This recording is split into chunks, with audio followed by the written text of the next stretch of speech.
Hi there, and welcome back to another episode of Let's Talk Real Estate Investing. I'm your host, Sharon Vornholt, and I'm so happy you're tuning in today. My guest today is my friend Billy Keels, who is coming to us all the way from Madrid, Spain. Billy is a seasoned real estate investor in a very specific niche, long distance investing. He's also the host of the Going Long podcast, which I had the pleasure of being a guest on a while back.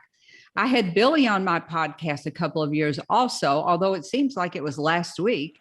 And I knew he was building passive income through real estate investing so that he could leave his high paying job to do real estate full time. And that was a secret back then. He had a great job, but it came at a cost to him. It came at a cost of freedom, and specifically time freedom.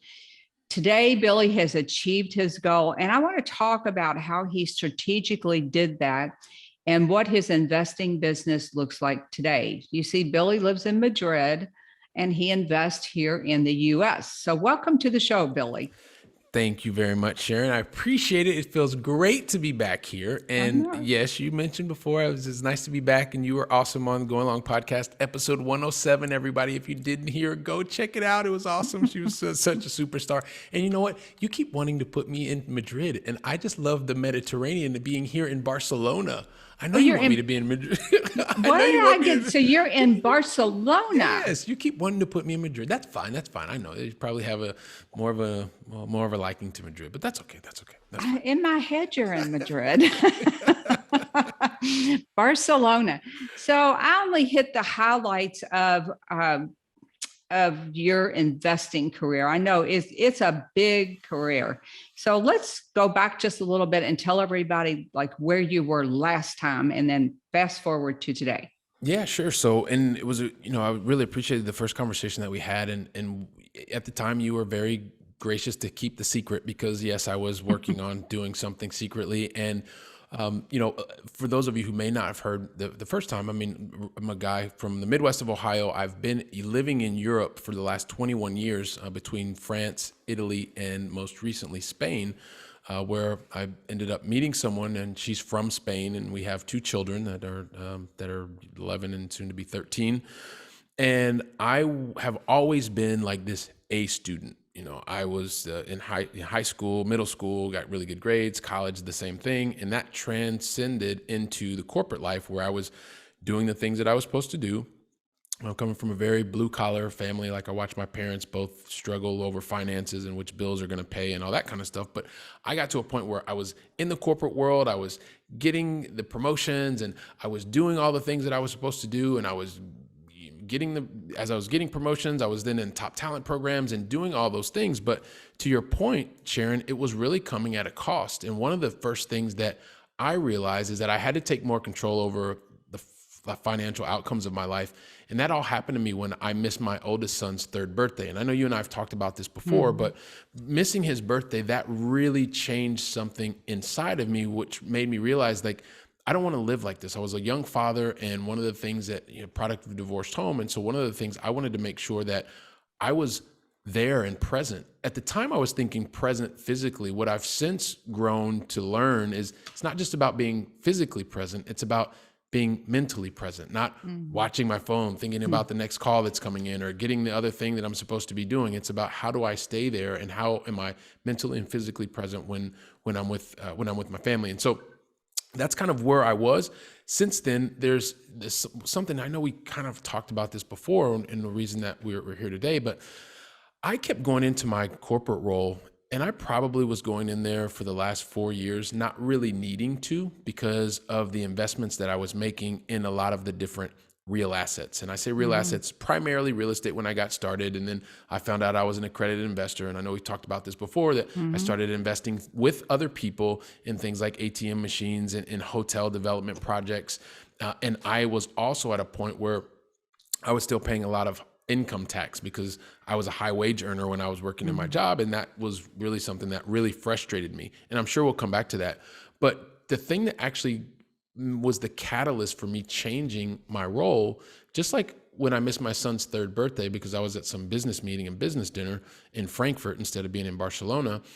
In the last quarter of 2021, my dad got really, really ill.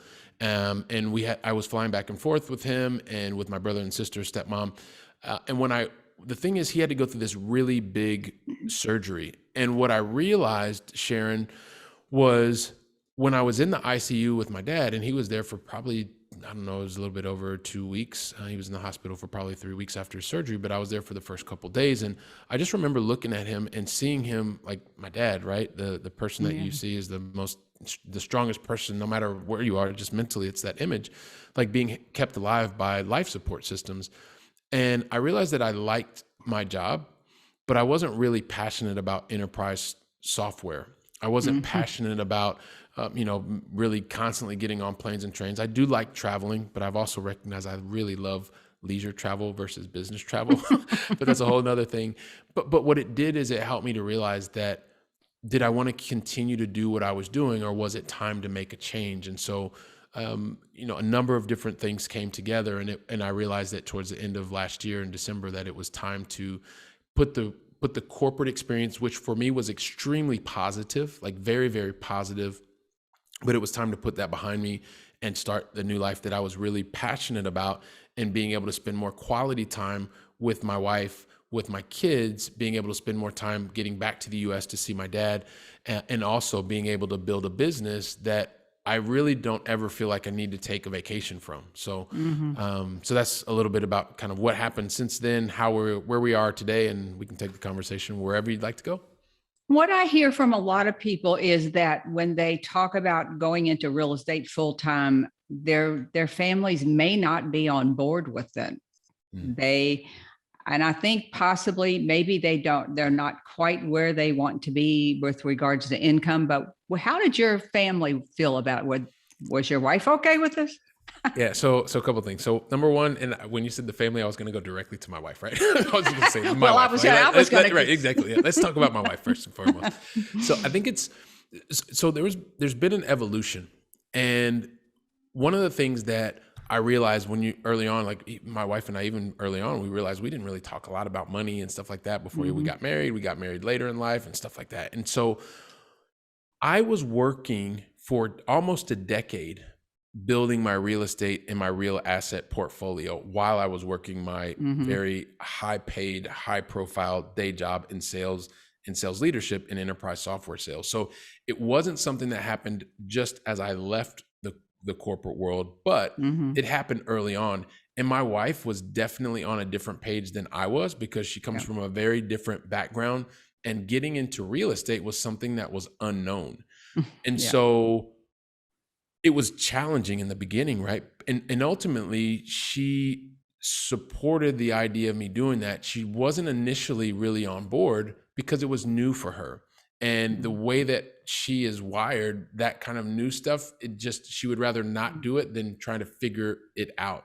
Wow. Especially when it related to money, because these are the things that, we're putting our money aside for our family, for our kids. But I will tell you what, after I finally made the first investments, and of course, keep in mind, as you mentioned before, like always lived in Europe and have invested 100% of my company's assets are in the United States. And it took about, I would say 2 years. But when I started showing the actual money that was going into our bank account, not was on a portfolio value and stuff like that, like literally in the bank account. And she started realizing that, oh, hang on a second, this is actually working. And I was explaining to her how I personally had much more control over the way that the income came in. And I would explain to her things that were happening. There was an evolution. Now, I wouldn't say even today that she's 100% comfortable with it, but what she now has is what I talked about a lot in software is POC, is a proof of concept. Yeah. And she knows that this is something that, when executed and operated or managed properly, can be something that is financially beneficial. But more importantly, she now sees that it's created the runway to be able to now not have to depend on corporate life for the things that we want to be able to do. If we want to travel to the US 2 or 3 times a year, or if we want to take a vacation here, because we've done the work. So the end goal is, yes, she's definitely on board. She still has some concerns because it's something that she's not necessarily comfortable for, or was comfortable for in the very beginning. But because we've had 10 years of results almost, it's helped her to feel much more comfortable and confident in the real asset space. You hit upon a couple of things there. I think as couples in general, sometimes more mature couples talk about money, but money is not a topic that is generally discussed. It's not discussed. And so when you've got one person, you're obviously a businessman, but you're an entrepreneur. You've got that entrepreneurial thing. Not everybody has that. They like the security and the comfort of knowing that paycheck is coming, even if they know it's coming at a cost. And I think they have to see a little bit of the other side, the other way that it could be, for them to really say, like you said, well, this just might work. And Mm. I think it's an important conversation and to have for us to have, because other people need to have that conversation. You need to be transparent with it all. Yeah, and this is one of the things that, and I say a lot, this happens in the school system, and a lot of it also could happen at home. For instance, in my home, we didn't talk about money. And, No. and part of the reason that we didn't talk about money is because my parents struggled with it, right? Yeah. They were both working two jobs. They were trying to make ends meet. At the end of the month, they were trying to figure out, did they pay this bill or did they pay the other Yeah. bill? And so there's a part of that is either in the academia and where we don't talk about money, and then what are the money matters or the money values of your home? And when you don't have them, then it's almost like you avoid them. But one of the things I've realized, and I'm completely aligned with you, Sharon, is that you have to learn how to talk about it. You have to feel comfortable with being uncomfortable. I guess I've learned a lot about that because I've learned 4 new languages. And I did that from 27 to now. And so I realized when you're not a native English speaker, or when you're not a native speaker of the other language that you're learning, you're going to have to get comfortable with making mistakes, learning a little bit of the foundation, then go out, test the foundation, make some mistakes, surround yourself with people who are native speakers. And it's a very similar way as it relates to money. I am still learning about money. I am really passionate about learning how money works, not for money's sake, because I used to chase money because that's what I thought the end game was. But now it's what it affords you. Like just the other night, Sharon, on a Sunday night, our boys were away. My wife and I decided that we wanted to drive up the coast and stay at a hotel and have a really nice evening and be able to have a great breakfast the next day. That, of course, I know what it's like not to have money. I know what it's like to have money, but it's not money for money's sakes. It's that experience and being able to also now today have the freedom. If I want to leave on a Sunday evening and stay somewhere else, I can do that. Or if I want to walk and go to the supermarket at 10:30 in the morning on a Tuesday, I can do that as well, because now I realize that I am responsible for the good and the bad of the management, the effective management of my time. And that comes because of the fact that there is a financial security and risk that exists and that I carry with me every single day. So it's not money for money's sake, but it's for the experiences that money can provide. Exactly. I think you have to get very clear on your why. Why are you doing this? Because like you said, you didn't find the money's great, but chasing the money for the money is not the thing. It's at the end of the day, for most family people, it's that time they spend with family and to make those choices and to, like you said, drive up the coast on a Sunday evening just because you get to do just because stuff. So let's talk a little bit about strategy. For most people, I advise that they don't quit your regular job. Stay in your job until you can replace your income and then go full time. But there's some strategy around all of that, because you still have to be able to do a good job at your job. Like you said, you didn't have the passion, but you still did a good job. So how do you change your thinking around all of that? Is it the plan, the long-term plan? How do you do that? So maybe I can explain a little bit what happened to me. So and I wish I could tell you, Sharon, that I had this like master plan. Because I come from a family where there was scarcity from a financial resources perspective. Like we got lots of love, lots of attention from our parents. So I think that's one of the things that's helped me become the person that I am today. But there was this reality of struggling with financial resources. And so once I was in a role where I was earning healthy income, I was able to have reserves and had my basics covered, I realized that the stock market was not the place for me because I had no control, and I am Yeah. someone who likes Yeah. control. And Control. We like. we like control, right? And so one of those things that's what took me to real estate, because when I read that Rich Dad Poor Dad book, and I finally had the incident that happened with my son, and I was like, I've got to start taking action now, not just being a theoretical like ninja, but now it's about saying, how do I put this in action?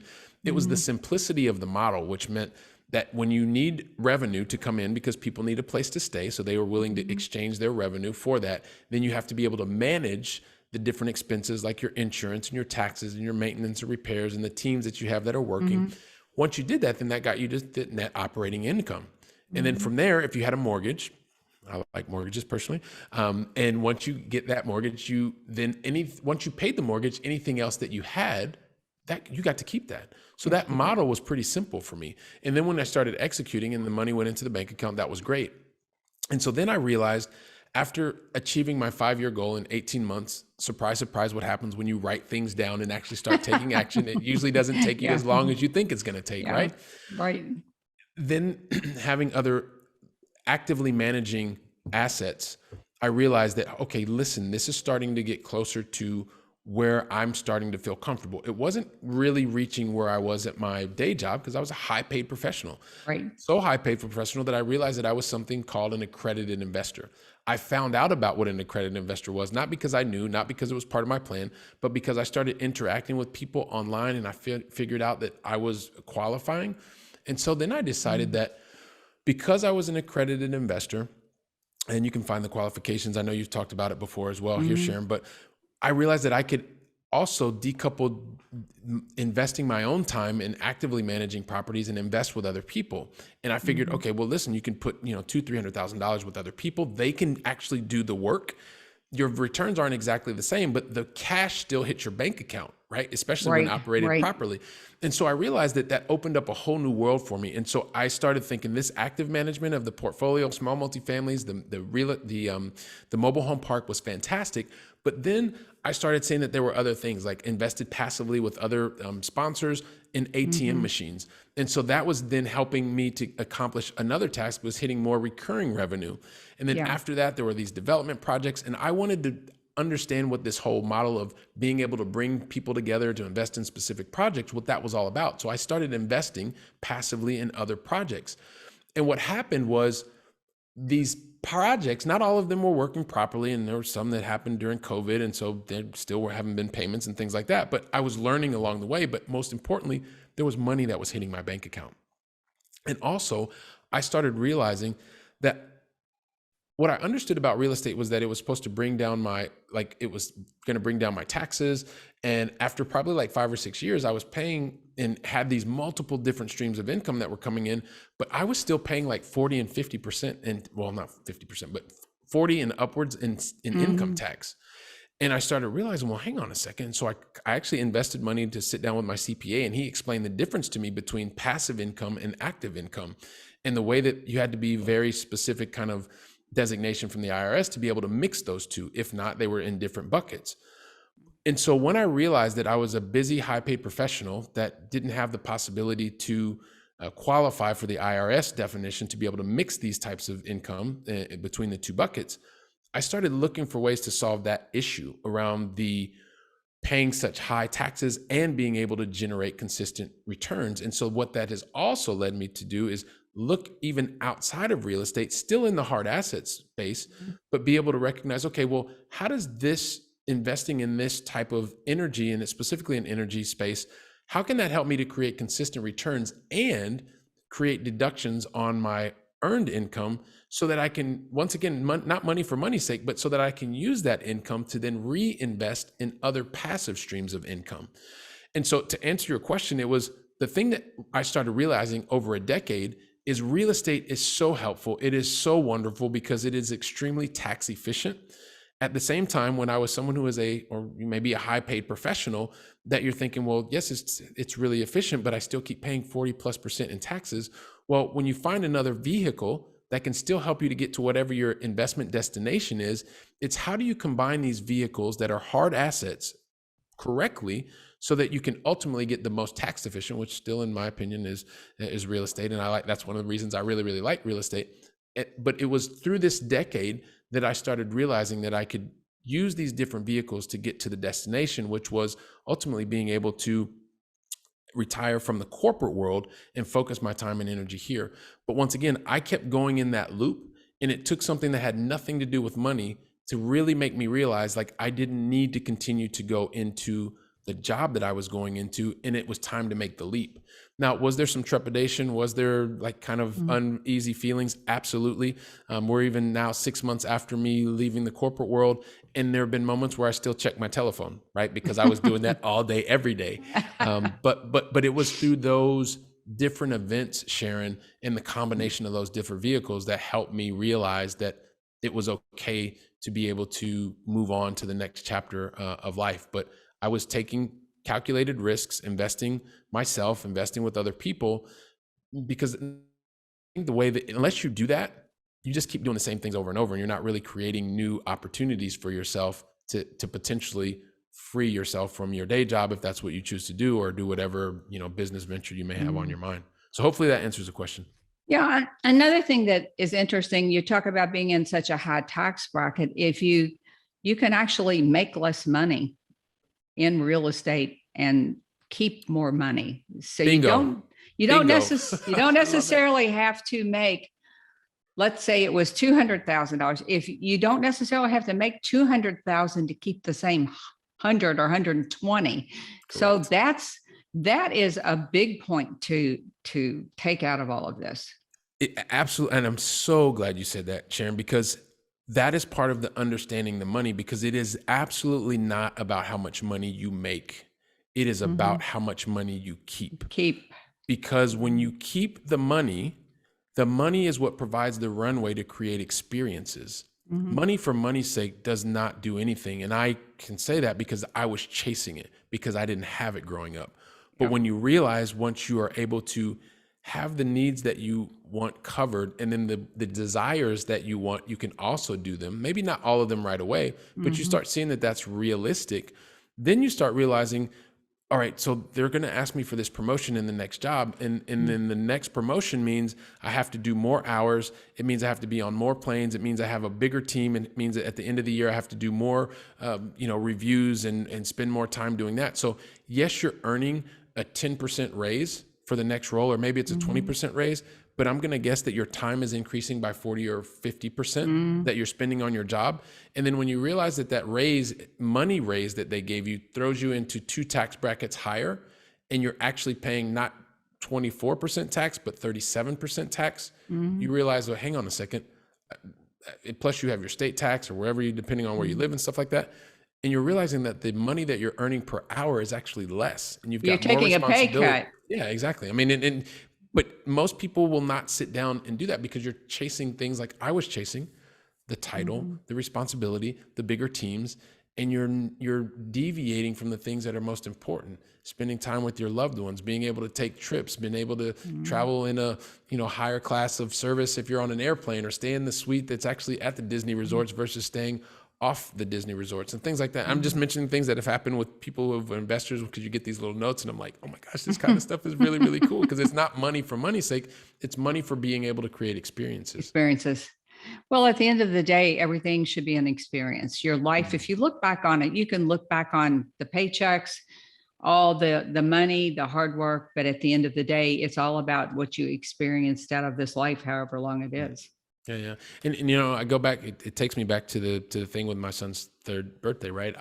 I don't remember the amount of money that I got in that raise or what that promotion helped me to do, but nothing will ever take away the memory or the feeling of not being there at my son's 3rd birthday. And so you start realizing you remember the thing, and I think there's some saying about that, like it's you remember the things that you feel or how people made you feel. Well, I made myself feel that way, and one of the reasons I used to be very ashamed to even tell that story, Sharon. But when I share that story, partly because it helps me, and then also because it's a way to help other people not have to get to that same point, or if you've been at that point, you're not alone. There are other people that have been there, and it's a matter of that happened once, but are you going to allow that to happen again? Or are you going to wait and continue to try to make sure that everything is absolutely perfect before you take action? Or are you going to say, you know what, it's probably not going to be perfect, but I need to start taking action now. I need to start getting education. I need to start having people around me that can help hold me accountable so that you can start to change the dynamic and get much closer to the lifestyle that you're really Mhm. wanting to live. That's great advice. I know, and I put a link to Billy's last show because we took a deep dive into how he, like a lot of the mechanics about him investing in the US. So I still have trouble wrapping my brain around Spain and Columbus, Ohio, and the other places. So I'm sure you continue to work on your systems and your teams here, but give people a little bit of an overview. How the heck do you pull that off? Yeah, so surprisingly, it's not as complicated as most would think. The biggest thing is when you think about building building a relationship, right? It starts somewhere, and the clearer you are on where you want to go in life, the easier it is to figure out what things you say no to and what few things you say yes to, like all the many things you say no to and the fewer things you say yes to. And a lot of it is about building a team and building a team that you trust. But it starts by saying, okay, well, I've exhausted the possibilities of investing where I am. So I knew that, well, because I wanted cash flow, and I didn't at the time, I didn't understand the location here in Barcelona well enough. I didn't have the education, and I didn't have a system. So what I did start doing is I recognized that being a US citizen, living abroad, residing abroad, that I did have family and friends. And that's where it started for me initially. But like everything else, you tend to outgrow where you initially start. And so it was starting things and doing it not in the right place. Very specific example, living in Barcelona, buying my very first small duplex in New Jersey, had no criteria. The only criteria that I had was I wanted the property to be somewhere nearby family that they could get there within an hour or so when things went wrong. And I know we talked a lot about that last time. But as you start to build your team, things start happening. You have to fix things. You recognize you have to improve processes. And what I realized is that I bought the property first. Then I started learning about the location, or sorry, then I had the team in place because I had to build the team because problems were happening. I then started learning about the location, and I recognized, although I bought in this location, it wasn't really the location that was going to give me the maximum opportunity to generate cash flow, which was the whole thing that I was looking for from a benefits perspective. And I did it wrong. So now it's about making sure that you're clear on what it is that you want to do and why you want to do it. Then you go to the location. And so, for instance, and we'll just use this time, we'll say, okay, well, now I've made a decision. I want to make and build, I want to build relationships, and I want to make purchases in Louisville, Kentucky. And Mhm. so from that point, now that I know the location and I've studied, I've seen what the net migration is, I see who the major employers are, I understand the number of universities that are there, because that is usually a big draw for lots of the big corporations that are going to happen. I start looking at different ratios, like the absorption, the consumption rates as well. So do a real deep dive on the location and make sure that is the place that you want to develop relationships and also make purchases. From that point, then it's about building the team. And so I think this is probably the part that's the most critical. And typically what we would do or teach people to do is, when you're in the location and you don't know anyone, right? For instance, of course, Sharon, I know you, so I would reach out Mhm. to you. We would have Mhm. conversation, but let's imagine I didn't know anyone. Well, I would start to look online. If you're a part of a network, of course, ask there for references. That would be the best place. But if you just have to go cold, then you want to go to start looking up, top realtors in Louisville, or the top brokerages or the top lenders, wherever you are starting. And as you look for, and we'll say it's a real estate broker, and you start looking for the real estate brokers, one of the things you can do is see, who do you see on every single website?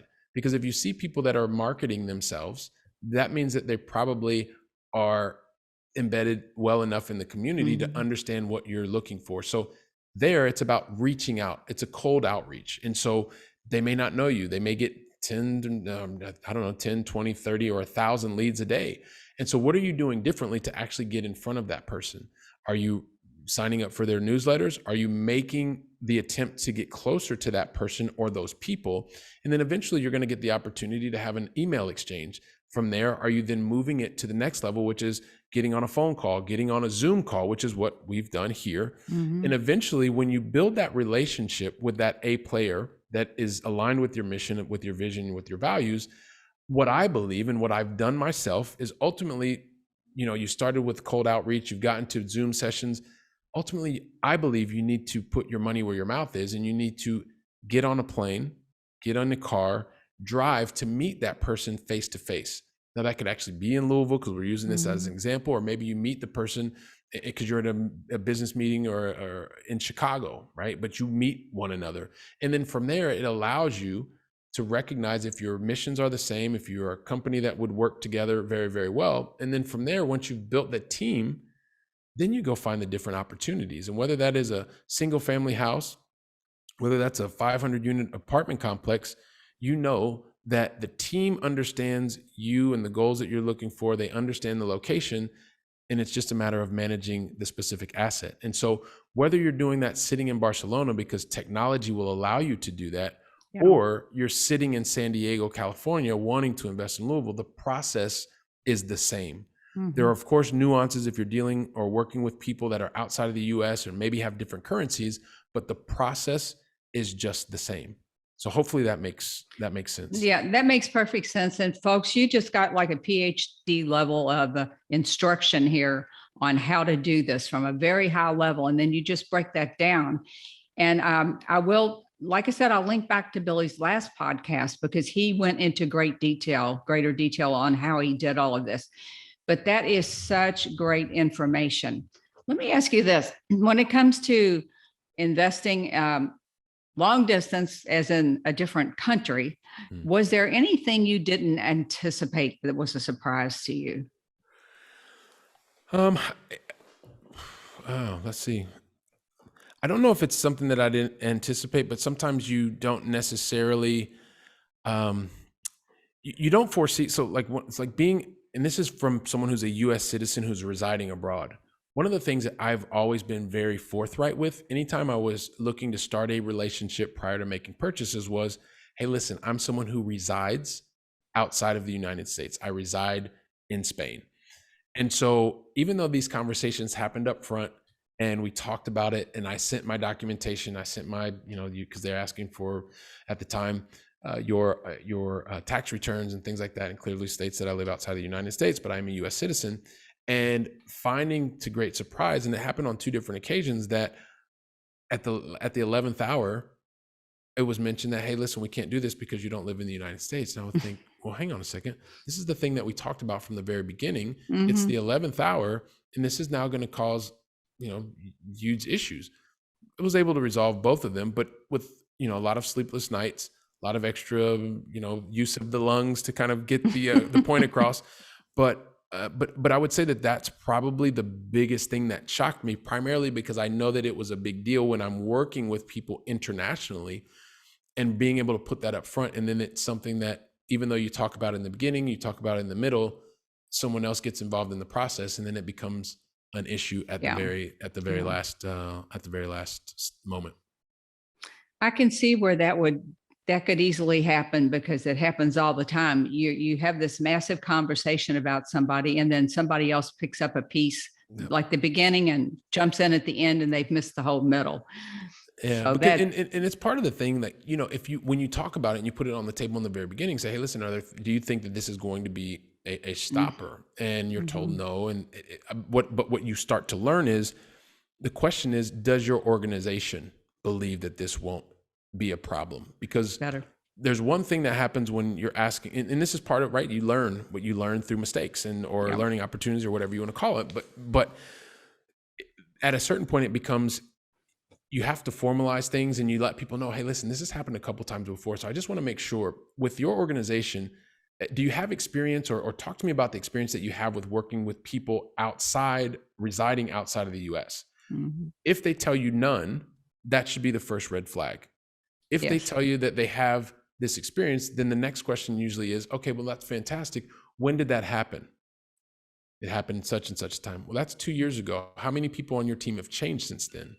Because ultimately what you want to get to is, Do you think that this is going to be a problem for your organization? Are the people that are in your organization that did this before, are they still here? And ultimately it's, I'm going to send you something in writing. I need you to confirm with me, you or the president of your organization, that this is not going to be a stopper later. Because it's Yeah, in yeah, writing. in writing. Yeah. Because what you want to do is, if you know that up front, then you don't waste your time. If you find that at the 11th hour, and especially when you're talking about your capital or investors' capital, that can create a lot of negative energy that you don't want yourself, and you definitely don't want your investors to have to struggle. And if you can find out the no early, well, it just makes life much easier for everybody else. That's a great point. Always get everything in writing, but that's a great question that I'll bet a lot of people wouldn't think to ask that necessarily. Well, And the words are important. We know that from a copy standpoint, but the exact words are important. Yes. So let me ask you this. What final advice would you have for someone that's plotting their escape from their 9 to 5? I know you've got something to tell these people, save them some grief. Well, I would say number one is be really clear on what is the outcome that you're looking for when you leave the 9 to 5, right? And the reason I say this, Sharon, is sometimes people, like, you're watching TV or you're surfing the internet and they're telling you to quit your job and do this and do that. But the reality is if you haven't gone through a number of different scenarios with when you leave your role, it's what I always talk about in sales profession is, you need to rehearse the outcome. If you have not rehearsed the outcome, Love that. and something happens outside of what you rehearsed, but you've never rehearsed, then the anxiety levels are going to increase. Pretty sure that that's going to happen. And if you're bringing that home to your spouse, to your children, then what that can do is really quickly deteriorate the environment of your home. So leaving your job just to leave your job, unless it's something that's just absolutely terrible, right? And you have to do it, but you need to jump to another role, then that's one thing. But if you're leaving your role because you want to start this world in the real estate space, my suggestion is that you really get clear on the outcomes that you are looking to achieve. Do you have the revenue model to support that? Meaning, do you have enough assets that are paying you? Do you have enough reserves in your bank account that gives you X number of months to make sure that you're on track? Because if you don't, that's another thing. Make sure that you have the reserves, and make sure that those reserves are going to cover, I don't know if it's 6 months, I don't know if it's 12 months. You know yourself better than anybody else, but make sure that those reserves will cover the amount of time that you've given yourself to begin to generate additional revenue to create the experiences that you want to be able to create. I think that's probably the most tactical things that I can give, or suggestions that I can give, is be really clear on the outcomes, the experiences that you want to be able to create. Make sure that you have the reserves, and make sure that you've clearly defined the amount of time that you've given yourself to be able to achieve the outcomes, or start to get to whatever portion of the outcomes need to start happening, so that you have the proof of concept for yourself, for your family, that you're moving in the right direction. I know you say you didn't have a grand master plan, but I'm envisioning a whiteboard back there with all these different scenarios and all this. I love that's a whole new level of role playing. Rehearse the outcome. I love that one. Yeah, but it's one of those things. And I guess maybe let me put it a different way. So when I got started in real estate, I did not have a master plan. I did not have a master plan, right? And so maybe I was responding to that. But when I started seeing the results, I recognized that this was something that could create a runway to a new type of life. Remember, I really liked my job. I was very good at my job. I was being promoted in my job. I was highly compensated in my job. I was doing the things that you're supposed to do as a student and a recovering perfectionist. But I realized that was not going to last forever. It wasn't going to last forever. And so then it was that point that I started saying, okay, well, if the income streams look like this, eventually, in order to not have to work here anymore, to be able to start to travel to the US a little bit more frequently, to be able to pay for the vacations, we need to be at this level of income. Right. So how do we now generate that income? By actively investing myself, passively investing with other people so that my work was decoupled, or the income was decoupled from me actually putting in more hours, that is when it started changing. So in the initially, Sharon, there was no master plan. But when you start getting this proof of concept and you make mistakes and you realize you can recover from the mistakes, even while you're working at a really, really busy, high paying, high demanding job, then my mind started shifting to say, okay, what does it need to look like from an income perspective to provide the outcomes that I want to have for my family? And knowing that eventually I would also want to continue to contribute by having a company, like what does that need to look like? So that happened towards the latter part of this whole process. But there was definitely not a master plan in the beginning, but the exit plan towards the end was pretty crystal clear. Pretty crystal clear. And that's probably why it all went so well. Let's just be honest. When you have a plan and you work your plan, things turn out better. So folks, be sure to check out Billy's podcast, the Going Long podcast. He's coming up on 200 and what episodes? I think it's like 220 some episodes. 220. So yeah, that's a lot. What's the best way for folks to get in touch with you? Yeah, I would say, and also too, and I know I mentioned this last time, but also listen, everyone, if you have not left an honest written review and rating for Sharon, like definitely take a couple seconds to do that, because it's just going to help. It helps her to help you. And so that's the first thing. I meant to say that in the very beginning, but definitely take a couple seconds to leave her an honest written review as well as rating. Thank you. Number one. Yeah, absolutely. And then the other thing is, for those high income, those accredited investors, if you're looking to also figure out how you can keep more of your capital at the same time generating consistent returns in the future, you can go to firstgencp.com/paylesstax. That's firstgencp.com/paylesstax. You can find out more about how we're helping those accredited investors there. You've already mentioned the Going Long podcast with Billy Keels, and I would continue to say, make sure that you go check out episode 107. It was awesome.